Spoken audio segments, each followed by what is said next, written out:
Salut les chevelus. Alors aujourd'hui nous allons parler des brosses à cheveux.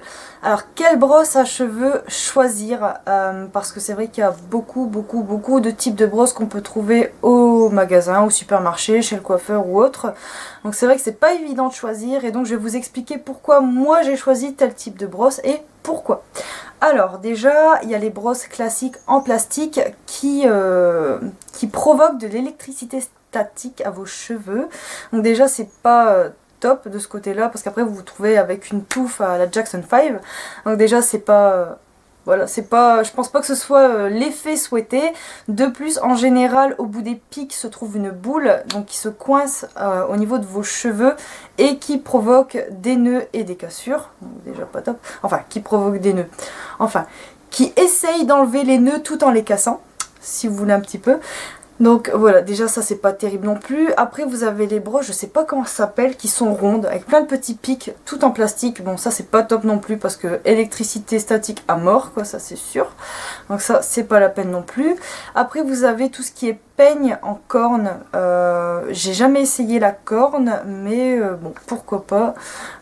J'ai pas essayé parce que j'ai pas eu l'occasion d'en acheter ou autre. Et puis en fait comme j'ai déjà ma routine, je me vois pas encore acheter autre chose pour tester, parce que là tout va bien.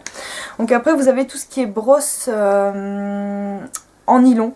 Donc en nylon c'est pas top non plus, parce qu'en général ce sont des pics qui sont rapprochés. Bah, je vais vous montrer un petit peu. Moi j'ai une brosse en boîte de sanglier mais avec du nylon. Donc le nylon ce sont des picots qui sont plutôt en plastique qu'autre chose, qui piquent, qui pointent, qui font mal, qui sont en général très rapprochés et qui donc abîment en conséquence vos cheveux. Ça leur fait des fourches prématurées, donc ça c'est pas top non plus. Je ne vous recommande pas les brosses 100% en nylon. Donc évidemment l'idéal étant d'avoir une brosse en poil de sanglier à 100% poil de sanglier. Donc, ce qui n'est pas mon cas évidemment, mais c'est vrai que l'idéal est d'avoir une brosse 100% poil de sanglier. Donc où est-ce que vous trouverez ça? Ben si vous avez de la chance, dans le commerce, chez le coiffeur, chez les grossistes, ou peut-être parfois dans les marchés. Donc faudrait regarder un peu partout. Mais c'est vrai que le poil de sanglier... pas protège vos cheveux, entre guillemets quand même, ça protège de la casse, mais ça, voilà. Je sais pas comment vous dire, mais c'est nettement mieux qu'une brosse classique. Donc étant donné que c'est un poil lui-même, je veux dire, c'est pas fait pour abîmer les cheveux. Après vous avez tout ce qui est en poil de soie, donc c'est comme en poil de sanglier, mais moins dur, plus doux encore, plus respectueux pour les cheveux fins à cassants. Donc personnellement j'ai testé la brosse de soie, mais c'était pas terrible. Déjà je trouve que la brosse en poil de sanglier brosse les cheveux en surface. Moi personnellement je trouve que ça brosse en surface. Quand j'ai des nœuds, ça enlève pas la totalité des nœuds. Donc ce qui est bien, c'est qu'elle est quand même très douce, mais pas idéal pour retirer des gros nœuds. Donc moi je la garde en brossage, en premier brossage, en brossage principal, pour éliminer les tout petits nœuds. Et pour terminer, je termine mon brossage avec une brosse en bois qui elle va brosser en profondeur et éliminer les derniers nœuds.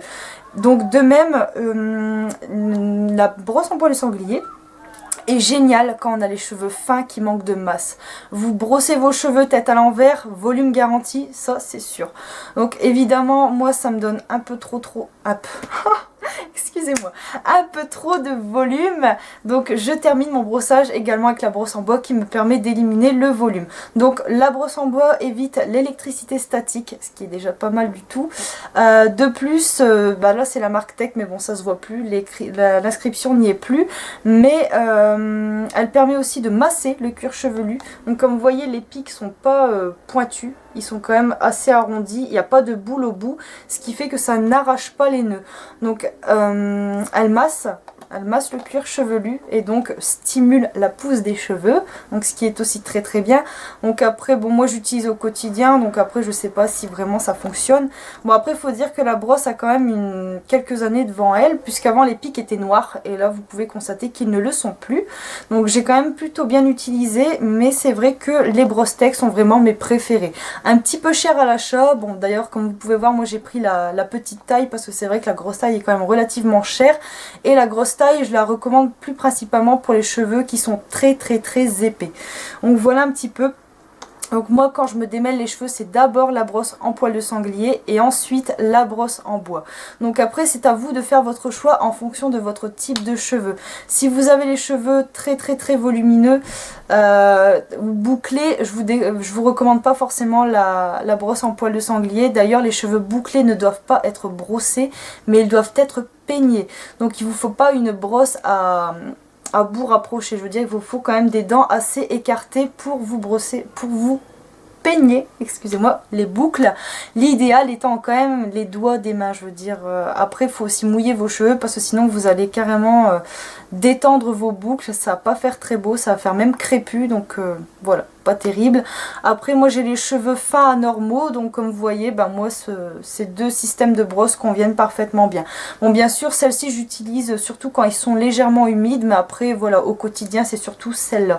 Donc voilà pourquoi j'en ai 2-3 avec moi, j'en ai 2 chez moi et une dans mon sac, comme ça moi je suis tranquille. J'en ai toujours une à portée de main. Donc idem pour me coiffer. Quand je veux faire des chignons assez volumineux ou autres, bah, j'utilise la brosse en poil de sanglier normale.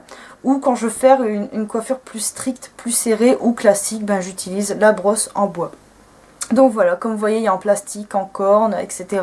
Donc comme vous voyez, les choix sont relativement nombreux, mais il faut prendre quand même des brosses qui conservent la santé de vos cheveux. Je veux dire, ça sert à rien de bousiller, vous faire des soins et ensuite de bousiller vos cheveux d'un autre côté avec le brossage. Donc vraiment faites très attention.